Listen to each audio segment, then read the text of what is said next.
Praise the Lord मेरे प्रिय भाई बहनों, आशा करती हूँ कि आप प्रभु यीशु मसीह के नाम में ठीक हैं। प्रभु आप सबको आशीष दे। मेरे प्रियो, आज का जो वचन है वो है पहला थिस्सलुनीकियों अध्याय 5 से।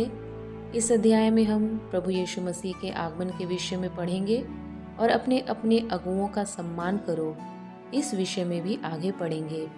मेरे प्रियो, प्रभु यीशु मसीह के आगमन के विषय में तो हम सब जानते हैं कि एक दिन प्रभु यीशु मसीह इस जगत में आएंगे और अपने लोगों को लेकर जाएंगे।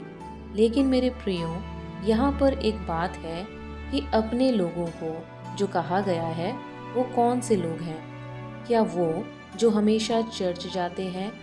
क्या वो जो हर एक मीटिंग अटेंड करते हैं? या वो लोग जो हमेशा बाइबल पढ़ते हैं और प्रार्थना करते हैं? बाइबल में लिखा है प्रभु चोर के समान आएंगे। लेकिन मेरे प्रियो, चोर तो रात को आते हैं चोरी करने। तो क्या हमारा प्रभु भी रात को आएगा? नहीं, क्योंकि ऐसा कोई निश्चित समय बाइबल में नहीं दिया गया। रात परमेश्वर ने मनुष्य के सोने के लिए, आराम करने के लिए बनाया है। प्रभु में हमेशा जागते रहें और सावधान रहें। इसका अर्थ ये है हम प्रभु की महिमा का कारण बने, दूसरों की उन्नति का कारण बने। हमारे द्वारा प्रभु का अपमान नहीं बल्कि महिमा हो। एक दूसरे के लिए प्रार्थना करें, एक दूसरे की सहायता करें और भी बहुत सी बातें हैं।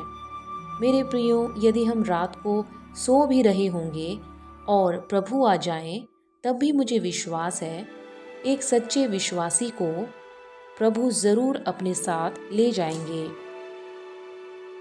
आगे हम पढ़ेंगे कि अपने अगुओं का सम्मान करो। जो हमारी अगुवाई करते हैं, जो हमें प्रभु के विषय में शिक्षा देते हैं, जो हमें सही बुरे का ज्ञान देते हैं, उनका सम्मान करें, हम उनका आदर करें। अगर हम प्रभु के दासों का आदर नहीं करते, इसका अर्थ ये हुआ कि हम प्रभु का भी आदर नहीं करते।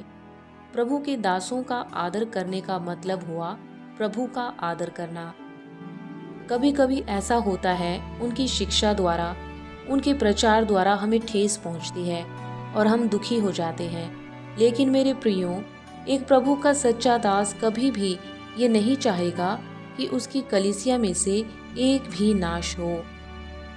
वे वचन के द्वारा ही हमें समझाने की कोशिश करते हैं, कभी प्रेम से और कभी गुस्से के साथ। तो आइए वचन की ओर बढ़ते हैं और पूरे विस्तार से सुनते हैं। वचन है पहला थिस्सलुनीकियों अध्याय 5 1 से 22 तक। हे भाइयों, इसका प्रयोजन नहीं कि समयों और कालों के विषय में तुम्हारे पास कुछ लिखा जाए, क्योंकि आप ठीक जानते हो कि जैसा रात को चोर आता है, वैसा ही प्रभु का दिन आने वाला है। जब लोग कहते होंगे कुशल है और कुछ भय नहीं, तो उन पर एकाएक विनाश आ पड़ेगा। जिस प्रकार गर्भवती पर पीड़ा, और वे किसी रीति से ना बचेंगे।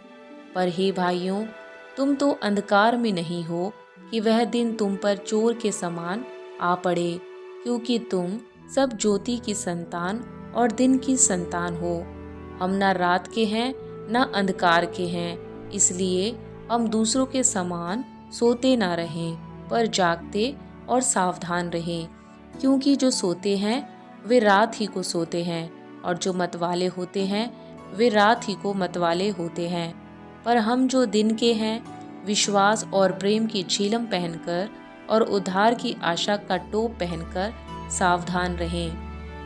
क्योंकि परमेश्वर ने हमें क्रोध के लिए नहीं, परंतु इसलिए ठहराया है कि हम अपने प्रभु यीशु मसीह के द्वारा उद्धार प्राप्त करें। वह हमारे लिए इस कारण मरा कि हम चाहे जागते हों चाहे सोते हों, सब मिलकर उसी के साथ जिएं। इस कारण एक दूसरे को शांति दो और एक दूसरे की उन्नति का कारण बनो, जैसा कि तुम करते भी हो।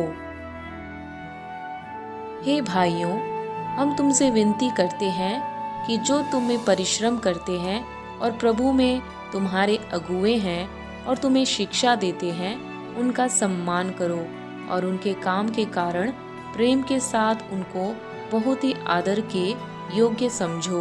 आपस में मेल मिलाप से रहो। हे भाइयों, हम तुम्हें समझाते हैं कि जो ठीक चाल नहीं चलते उनको समझाओ, कायरों को ढाढ़स दो, निर्बलों को संभालो, सबकी ओर सहनशीलता दिखाओ। सावधान, कोई किसी से बुराई के बदले बुराई ना करे, पर सदा भलाई करने पर तत्पर रहो। आपस में और सबसे भी भलाई ही की चेष्टा करो।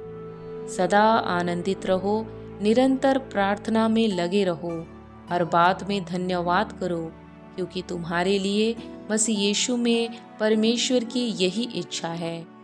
आत्मा को न बुझाओ, भविष्यवाणियों को तुच्छ न जानो, सब बातों को परखो, जो अच्छी है उसे पकड़े रहो, सब प्रकार की बुराइयों से बचे रहो। आमीन। प्रभु इस वाक्य द्वारा आप सबको आशीष दे और परमेश्वर के पुनरागमन के लिए हम सबको तैयार करें। आमीन।